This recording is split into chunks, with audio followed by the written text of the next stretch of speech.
Welcome to the Growth Whisperers Podcast, where everything we talk about is building enduring great companies. Enduring in the sense of strong, enduring in the sense of long-lasting, enduring in the sense of being a company that we will all ideally be proud of if we knew about it. It might go generations, might go decades, might go centuries. So enduring great companies. I'm Kevin Lawrence, and I'm here today, as always, with my co-host, Brad Giles. Brad, how you doing today? Lovely. I'm actually lovely today. Very good. Had a good weekend with the family on an island off our city, a holiday island, and I'm very good. I'm lovely. How are you doing today? Lovely, lovely. I'm not lovely, but no, I'm actually doing great. Got to spend the afternoon with my kids and their dog down on the beach. Went down there and had the traditional fish and chips at the beach, and hung out down there for a while. It was really nice. And my son got his vaccination today, which was good. That's one more down in the family. One less person to be concerned about that. So I think, things are really good. It's just beautiful here in Vancouver right now. It's sunny and bright. Well, that leads me to my word of the day. Word or phrase of the day. We encourage everyone to do that at every meeting. What's your opening one word or phrase? Mine is change. So as I look out the window, I have a deciduous tree outside my window, and although it's quite late, the leaves have turned to orange from green, and they're starting to fall. So the garden is starting to be full of leaves.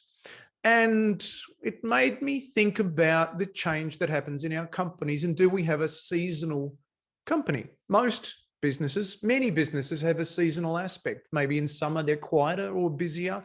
Maybe they're impacted by other things throughout the year. And so it just made me think about, do you have a seasonal business? And if you have a seasonal business that has lumpy revenues, and therefore lumpy revenues, that means sometime in the year you might lose money. What can you do to prevent yourself losing money? That's a long bow to draw, but that's my word, is seasonal. Beautiful. What about yourself? Seasonal. Well, my word of the day is heart. And, I had this experience over the weekend about this distinction between being in your head and in your heart. And in our head, we're very powerful and we do a lot of great thinking. And when we're in our heart, we get really grounded. It's actually the first chapter in Your Oxygen Mask First, head success versus heart success. And as people who think and strategize all day, I just noticed that, it's very easy to be in my head, but it's not always the right place. And that there's lots of activities, like, for example, getting out for a walk in the morning grounds me.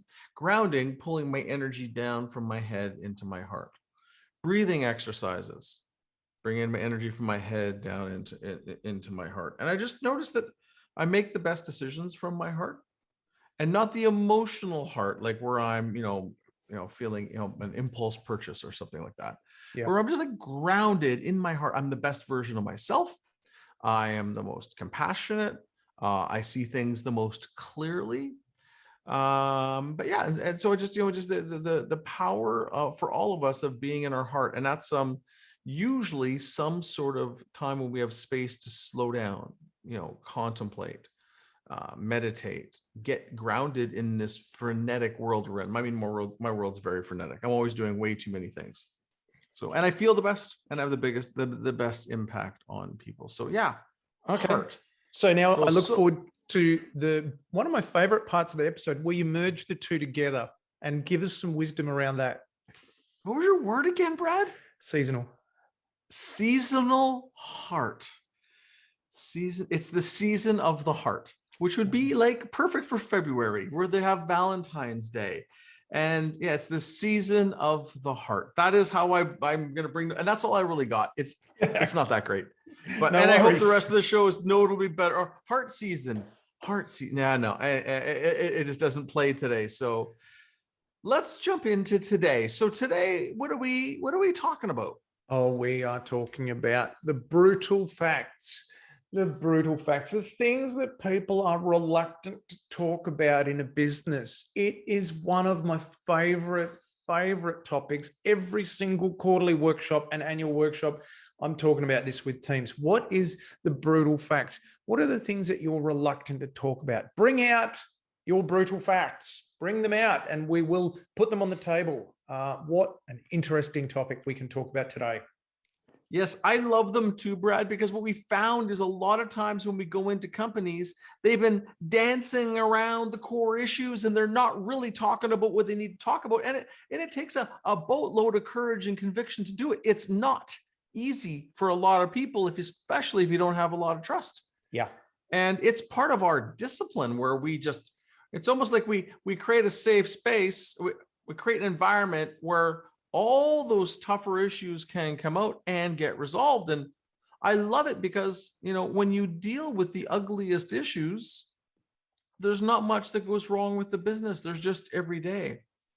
But when there's these rotten, stewing things in the middle of the business, we really hurt the business. And it reminds me, when it comes to businesses, and bankruptcies, which is not a nice thing.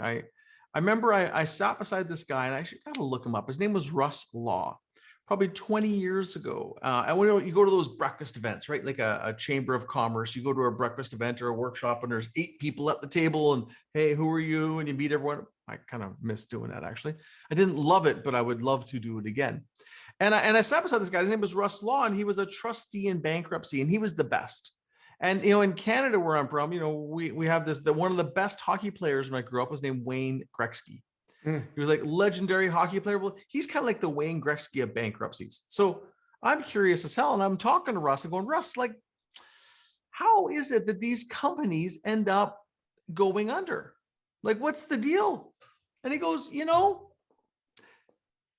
at least half the cases, it was known issues that they ignored. And he said he used the metaphor of the ostrich putting its head in the sand. Yeah. They had an issue and they didn't address it, and it took a while to go, okay, thanks Russ, that gives me some hope. What about the other half? He goes, it depends. You could chalk it up to external factors and other things. And I'm going back 20 years. So, if Russ is listening, I'm paraphrasing a 20-year-old conversation here. But he goes, a bunch of those, I think, could have been controlled as well. Yeah. Yeah. And so what he really left me thinking is, the greatest risk to our business is internal. It's us. And in often cases, our willingness to put forth and deal with these brutal facts that can affect us. No different, metaphorically, than if you've got a tooth that's sore and you choose not to go to the dentist, it might get to the point, instead of being repaired, it's got to be replaced, or fully removed in some, nasty dental work. So, I mean, that's why I'm really passionate about this, because it just reminds me, my whole career is that if you leave these issues fester, they get worse. $1,000 problem turns into a $10,000 or $100,000 or $1 million problem. And I've seen it again and again. Yeah. And versus so I don't know, that's the way I look at Brad. What's your take on these beautiful things called brutal facts? I want to react to what you said and then move on to that. So there's an old saying, which is, I went broke really, really slowly and then really, really quickly.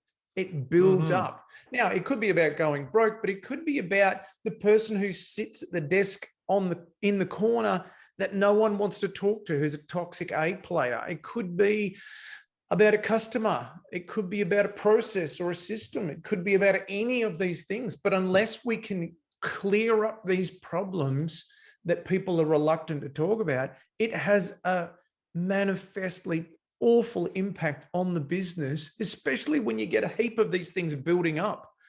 And people don't want to work in that environment. And I love that story. And it's a great extreme example. We know the damage that people or the wrong processes or not executing well, all of the things that could come out of the brutal facts could create. So yeah, it's it's interesting. I talk about it at every quarterly and annual offsite. I'm guessing that you're the same, Kevin? Oh, every single quarter. No, Yeah. without fail. I personally think it is one of the most important points on the agenda, even to the point, Brad, where we do surveys in advance to pre-ask questions. Yeah.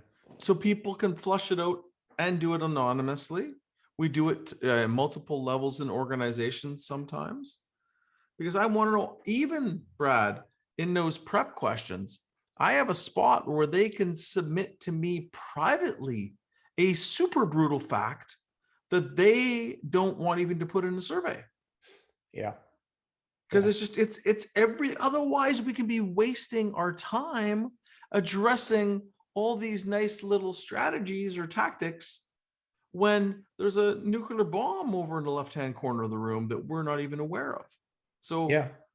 So every quarter, and we dig deep to really excavate them. I mean, I've had meetings, full day meetings, where we talk about the elephants or the brutal facts, and that actually changes the whole agenda for pretty much, yes, I'd say 80% of the day. And I've gone in and allocated 30, 45 minutes to this subject, and we end up speaking about it for 2 or 3 hours. And at the end of the day, people say, look, that was the most valuable item of the day, but you've got to clear up these things. Everyone feels better afterwards. And correct. Yeah, you've got to get these things out the way. And with people knowing that it's on the agenda and that it's coming up, what people would often say is that, they're really looking forward to the elephants part of the day, because they know that we're going to confront this terrible issue that's been weighing them down. So correct. Such an important agenda item. It really is. It is. And I want to touch on elephants. Now, I got to say, I got a bias. Elephants in the room has been used for a lot of years and it's good, but I kind of prefer rats and moose. I got a client, his name, do you mean mice? Guy worked with. Rats and mice? No, rats and moose. Moose, the thing with the big antlers, like you would think of, right. of being in Canada up where we are. So there's a great founder CEO down in Texas named Phil Miner. He brought me into his company. They bought another company and built an amazing platform for growth. And he brought me in to work with a group, and frat. Phil used to call it chucking the dead rats on the table. That's the way they would call it down in Texas. Like there's dead rats. We got to chuck them on the table. We got to deal with them. Don't just leave them and sweep them off into the corner. Yeah. Another entrepreneur up in Canada, Blaine is his first name, Blaine Kitzel. He would call it chucking the moose on the table, because he was up in northern Canada and they would have moose there, and he's also a hunter, so he would think in those terms. But chuck the moose on it. So it doesn't matter your animal. The thing is, the elephant in the room creates tension. Putting a rat on a table creates internal tension. That's not a fun thing. Chucking a moose on a table, you got to be really damn strong to pick that thing up, because they weigh a couple thousand pounds. Mm-hmm. But the point is to get that issue there. And it's almost metaphorically, it's like you plug your nose and you say the words, i.e. you don't want to do it, right? It's like plugging your nose to jump into the water. It's just, you got to do it, because otherwise it's going to be worse, and we're going to have a fake meeting. And unfortunately, and this will help us to get into our first point, some people believe that being eternally positive is a much better leadership strategy, and talking about problems makes problems bigger. It's a very common belief. Like, if we don't talk about it, it'll get better. Yeah. We should pump up the team. We should pump it up and be positive, and yes, we can, and all this good stuff. It's kind of, go back to our tooth metaphor.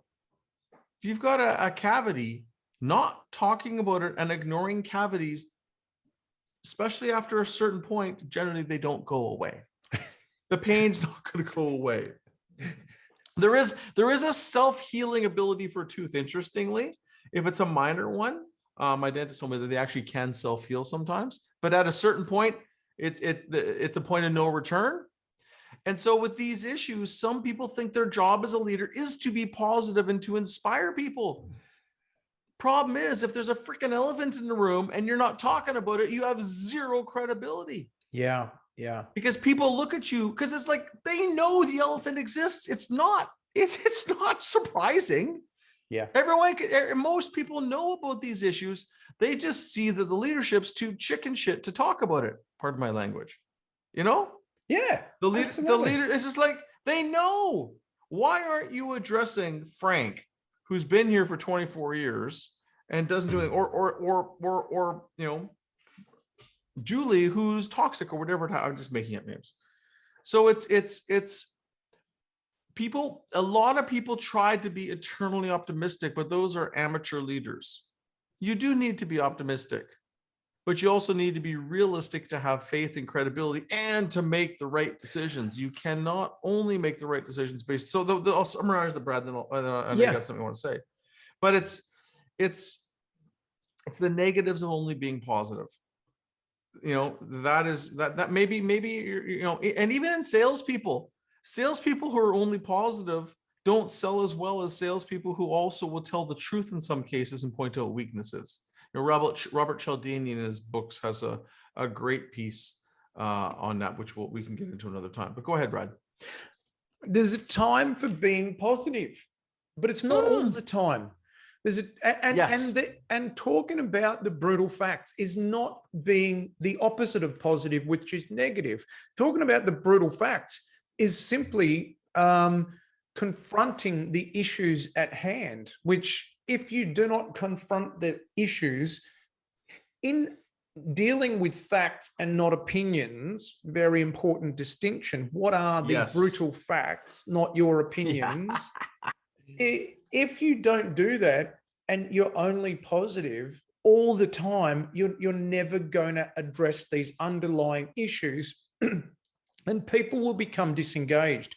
But there is a time for being positive, and that is we have identified that this is brutal fact number 1 and 2 and 3. Perhaps if you were doing an announcement to the leadership team or the broader team, these are the brutal facts. And based on that, this is our plan moving forward. So you can certainly be positive about the plan and the outcomes, but not addressing the brutal facts is a fundamental flaw that can create real dysfunction in an organization. Yes. And in simple thinking, is this because, you know, $100 problems become $100,000 problems? Yeah. You know, one toxic person can cause you to lose 5 great people. One angry customer. So I'll give you an example. And this is an organization that inadvertently did it. I was called into a company to do some work 2005. Well, it was more than 15 years ago. Awesome company, had 50% growth for many years. They're running about 50 million of revenue at that point, but their growth stopped. Yeah. So they called me in and we're doing some strategy sessions and we're digging around. And, you know, around the time the economy was booming and they're saying, yeah, well, you know, the economy is a little soft. I'm like, no, it's not. So we start digging around the business. And what was interesting is, you know, asked about a lot of things. Well, what about your customers? Oh, our customers are happy. You know, our customers are like a tap. When we want more, we just turn it on. Direct quote. We want more business, we just turn on the tap. So, oh, wow, that's impressive. Never seen that before. So I said, well, what about customer feedback? Oh, yeah, we've got an amazing system for it and blah, blah, blah, blah, blah. Okay. And have you looked at it recently? No, we haven't, but you know, we know it's really good. Okay, great. Can I get a copy of that? I said. And I swear, Brad, like, you know, in the cartoons where you see the steam coming out of the cartoon characters' ears when they're angry. Yep. So on my way back, I was reading and they gave me, you know, a report printed back in that day. They printed more stuff, you know, 20 pages, 30 or probably 30 lines a page of Excel with all comments. I just got to page 2.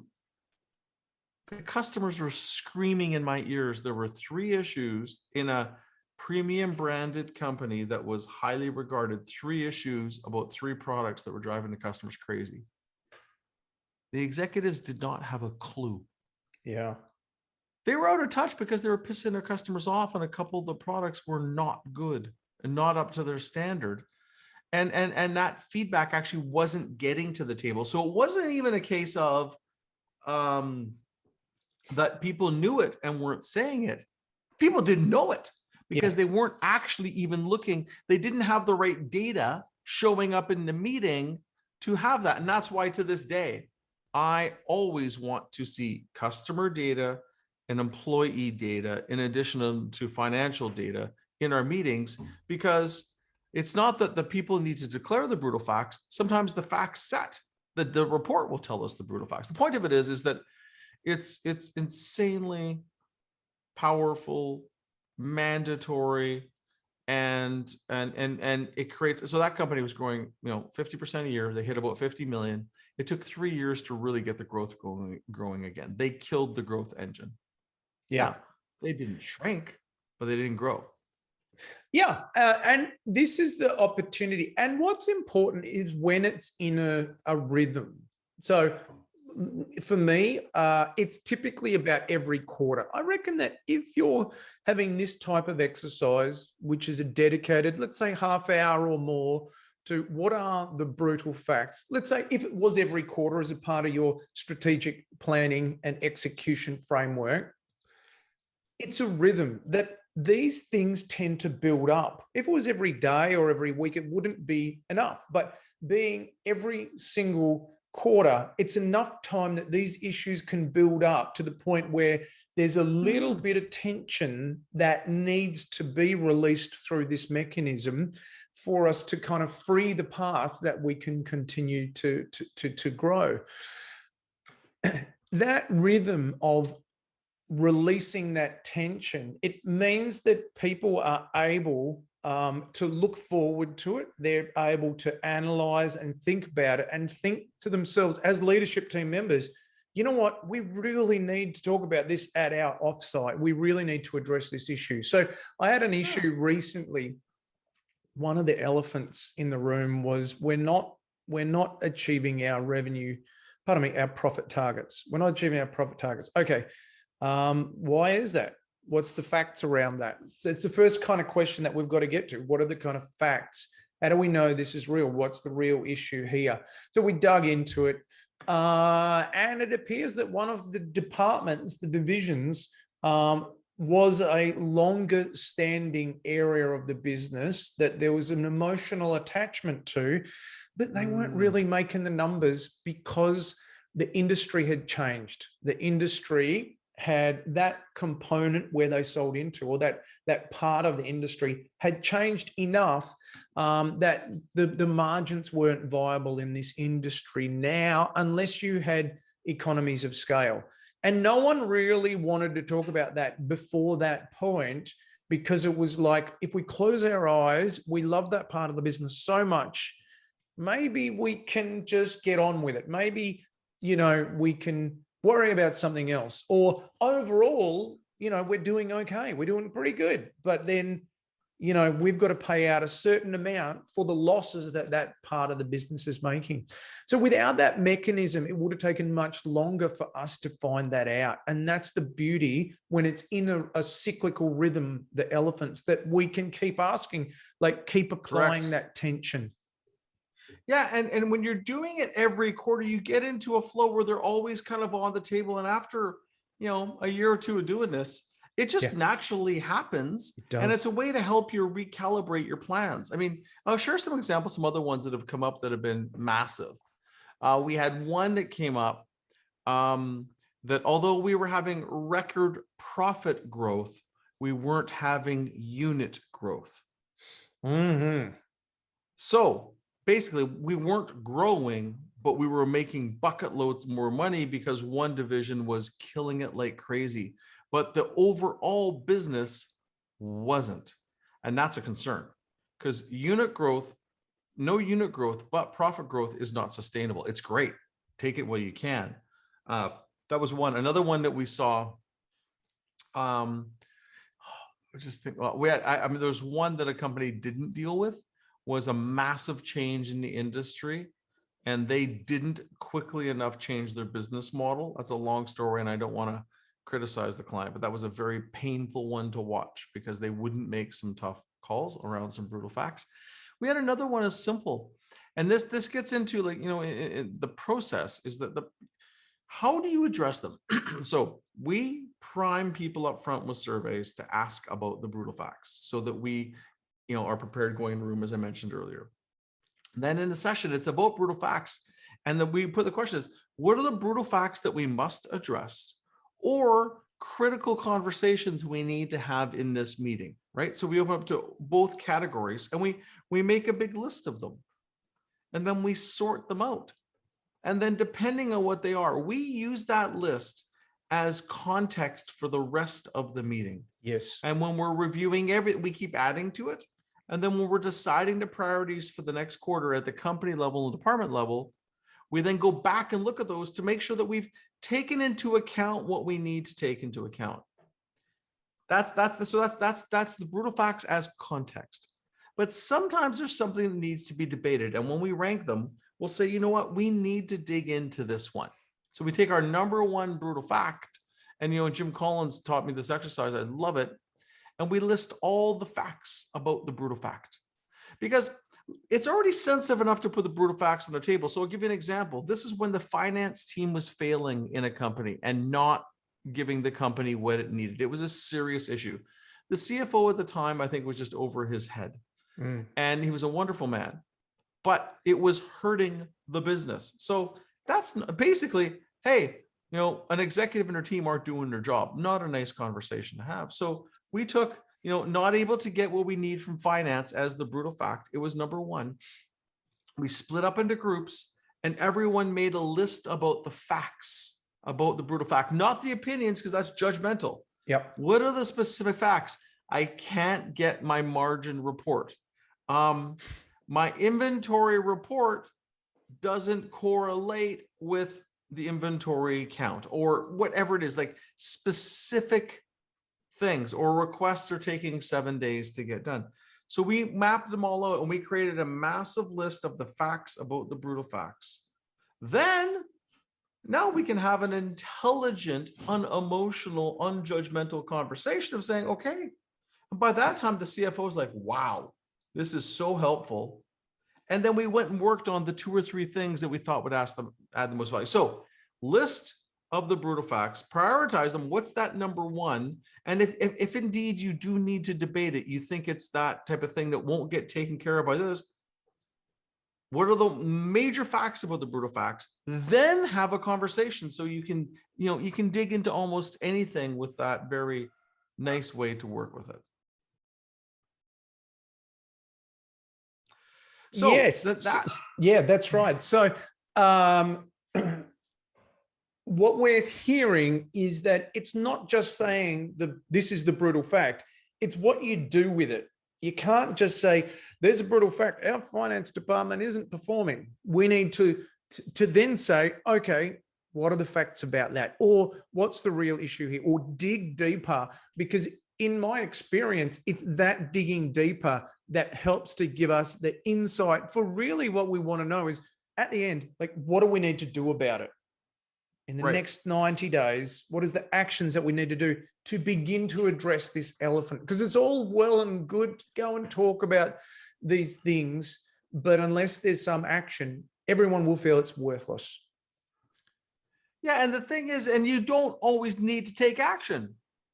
Some of the stuff, it's just awareness, right? There will be a couple of things. Otherwise, you're going to end up with too many things to do. Yeah. And then at the end, so basically, you make your list, prioritize it. If you're going to dig into the one, you get all the facts and you can have that strategic discussion, which are really rich to do with the team, and then drive to a conclusion. With the others, you can just say, is there any action that needs to take here? And it might go into one of the quarterly goals for the company.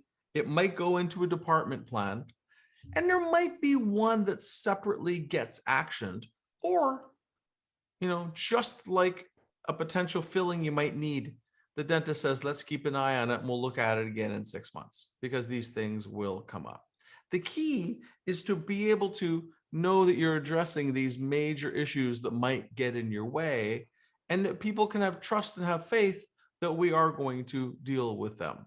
And, there's one more example I'll share with you.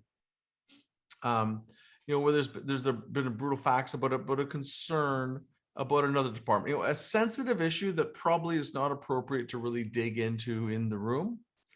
But that's where the CEO puts up their hand and says, hey, I got this one. I'll have a conversation later. This is not an appropriate forum for us to dig into this, but I assure you that I will take care of it. So this stuff is not rocket science. It's just counterintuitive.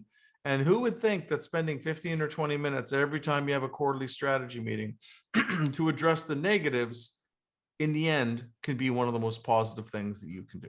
Yeah, I can remember before I started having this as an agenda item at our meetings compared to after, and it's transformational. It really does make a huge difference. And most of the delegates would say this is, it really feels like a much more powerful meeting now. And the irony is that all we're doing is applying the filter of let's not be light about this. Let's talk about the really big issues that we're reluctant to talk about, which creates a much more meaningful meeting. So I guess you said there, we don't always have to act on them all. I think at the very least, we've got to ask, is there anything worthy of effort? No is an acceptable answer, but is there anything worthy of effort? Because I changed the question, though, Brad. No, my question is, is there anything that we must do? Yeah. Because it's all worthy of effort. We're trying to only address stuff that matters in these meetings, which is insanely hard. Yeah. And that's sorry. I just have stronger language on that for me because, it's just so easy to come up with way too much stuff to do. Oh, for sure. But we want to have action items out of it. If we're running the exercise, we've got to land with something at the end. We've got to land with some kind of resolution, or people have got to feel like we've closed the loop. There's no point just talking about them and then saying, well, that was good. Right. And I'll find that half of them get taken account of the quarterly goals that we set. Yeah. And they become little pieces in there that we're going to address. It guides that thinking. I find half of them don't get addressed. We're just say, okay, you know what? We can let that one go for now because, again, it's about constant prioritization. But yeah, it's super powerful thing. So the thing that we would leave people thinking about is what would be the point next when you would talk about brutal facts, and what is the best way that you think you should approach that? Do you want people to write them on Post-it notes and put them up on a wall if you're, in a face-to-face meeting, or if you're, on Mural, if you're a digital platform? Do you want to pre-survey people? Do you want people to scrape through data sources and put them together? Even as a side note, when we're doing these surveys, many of the companies will break up into groups, and people will pull out the big highlights from the surveys and their experience. And they'll put their top 3 for the group so we can share those. But then they will also separately pull out the biggest brutal facts. One of the companies, we take about an hour every quarter to do the positives, and then an hour for the brutal facts. And they will have read the surveys and talk to their teams, and they come up with the biggest ones that they think we need to address as a team activity as part of it. And it's an hour in a 2-day meeting, and it's highly, highly effective. Indeed. Yeah, it's such an important thing that we need to address. Confront the brutal facts. Again, we recommend at least quarterly. We recommend that all of the team prepare and think about it, and that we can close the exercise saying, that's it. There's nothing else that we're reluctant to talk about, or issues that are there that we need to kind of cover off. Yep. And it gives a great sense of closure for everyone. Well, that was great. A very actually something I just thought I want to add in for about. And if you're uncomfortable with doing this, and if you think that some of the issues might be too sensitive, that's where facilitators come in. Because I know in a lot of the teams, because I'm in the room, or you're in the room, or my team's in the room, it makes it safer and it's easier to have respectful debates about these topics. So You might be a partnership and have a couple partners, and there could be a couple brutal facts that you're not comfortable debating as a partners. Well, then get somebody to facilitate that meeting for you so you can deal with those issues. You know, it's okay to get help on these things, because sometimes the brutal facts are kind of brutal, and you might need some additional assistance.